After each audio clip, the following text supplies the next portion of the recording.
Welcome back to Havana Media. My name is Boniface Owino, and as usual, I'm going to be your host for today. Now, let me start by saying this, that fellow Kenyans, if we are not very careful, then our country, Kenya, is going to be considered as one of the most dangerous countries in the world.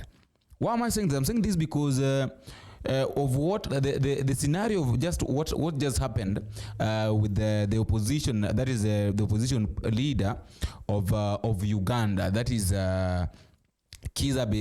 Besigye. Kizza Besigye was abducted in Kenya, and then today I've seen a video that is going to is being driven to the court of Kampala.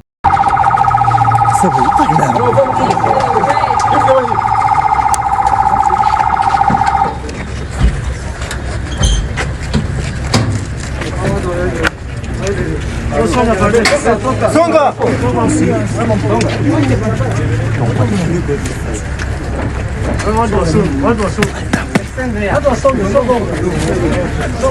Speak in English.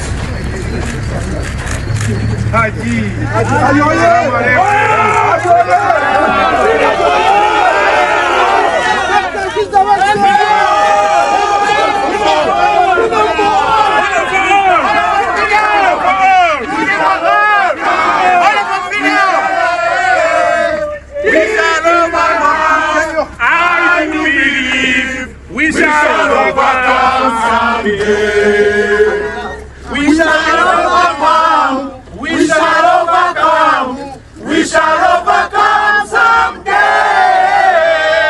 Deep in my heart, I do believe we shall overcome someday.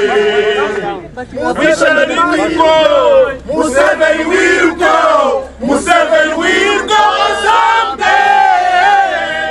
Deep in my heart, I do believe Museveni will go someday. Museveni will die. Museveni will. Now, there have been these controversial questions of how comes someone from another country is being abducted in Kenya and the Kenyan government is silent. And even the lawyers, the supporters of this gentleman are asking this question, that is it safe? Is it safe for anyone? Is it safe for anyone to hide in Kenya? Like, is Kenya a safe hiding place for anybody that is maybe is going to be attacked? Because one thing I know for sure is that this person did not come into Kenya illegally. He came here legally. And when the police officers are being asked, they are saying that that is something that they are not part of it. Now, I want to read for you a statement that has been made by James Orengo, that is the governor of Siaya County. This is what James Orengo is saying, that Wednesday statement on Wednesday, 20th November 2024. It is disturbing to learn that Kizza Besigye, a well-known Ugandan patriot and a prominent political leader, was abducted in Nairobi and driven across the border to Uganda against his will, having entered Kenya lawfully. Mr. Besigye did not come to Kenya as a fugitive. The most disturbing question in this saga is that the abduction was carried out by elements of Kenyan security organs, and if that was not so, then it would raise fundamental questions about the ability and authority of our security agencies.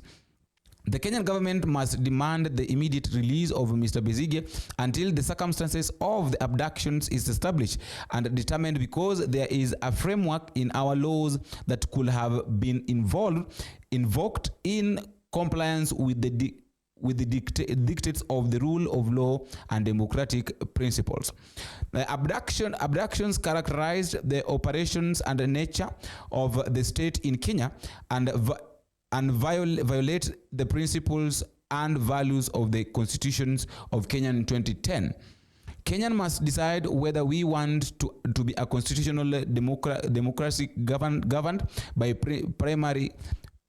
primacy of the Bill of Rights and tenets of justice, or a tyranny.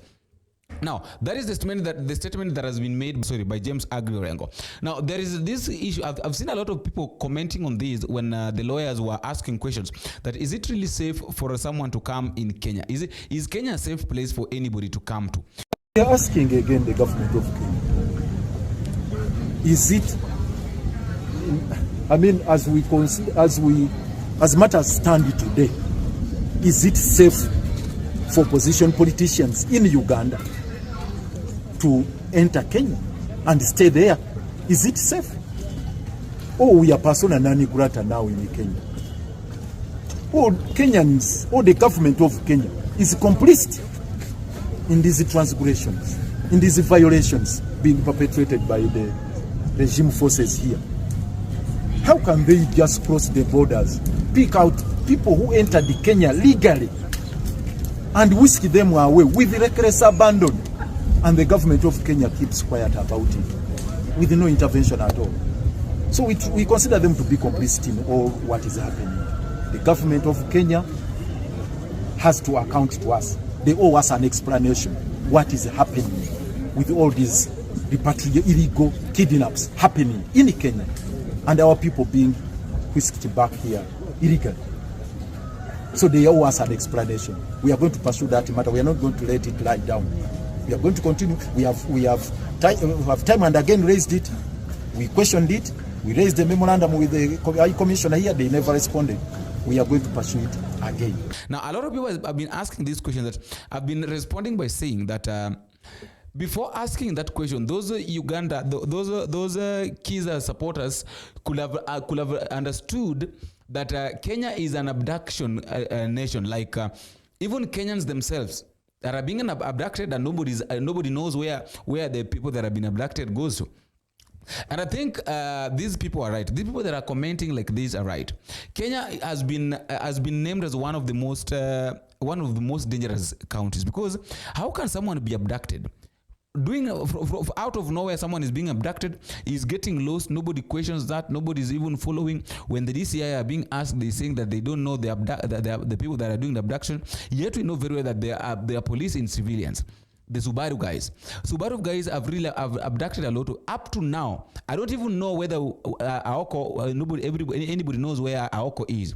If at all, maybe there is someone who is watching this video and knows where Aoko is, or maybe knows that if Aoko has been released, can tell us in the comment section. But one thing I know for sure, that these things will continue to happen, not unless now the action is taken and a lot is exposed. And there is this issue. Some people ask at the comment section that what brought this man in Kenya? This man came to Kenya on Sunday, that is 17th, when Martha Karua was launching one of her books in Nairobi.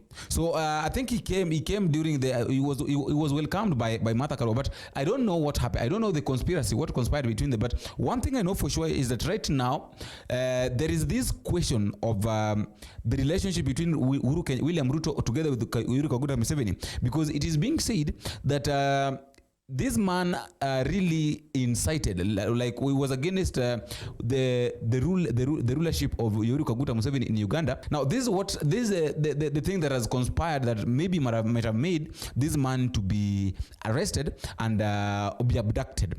Besigye's detention may be linked to accusations of inciting unrest during protest against Ugandan policies and using Kenya as a platform to criticize President Yoweri Museveni's government.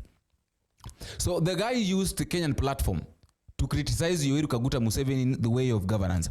Now, allegations include attempts to destabilize Ugandans by spreading anti-government propaganda in collaboration with activists in Kenya. So I think this guy, I don't know whether it is so much complicated, because according to the information is saying that this man used Kenyan's platform to criticize Yoweri Kaguta Museveni's way of governance. And that is why he has been abducted and he has been taken to Uganda.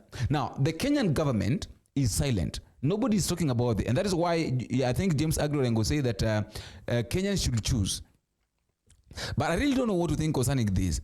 Now, both Kenya and Uganda's government face criticism for the incident, with human rights organizations demanding an explanation and his release. I don't know whether he's going to be released, but now both Kenya and Uganda's government, the government of Yoweri Kaguta Museveni and the government of William Samoei Ruto, are facing a lot of challenges, because they have a lot of questions to answer concerning the abduction of this gentleman. In as much as maybe he might be wrong, but he was not supposed to be abducted in Kenya. And the Kenyan government, the most important issue here is that why is it that the Kenyan government is silent after this man had been abducted in the country of Kenya? Nobody's talking about it. Nobody's answering any question. But one thing I know for sure is that if we're not very careful, then the ICC will come back and in fact, it will be very much good if the ICC takes now this case.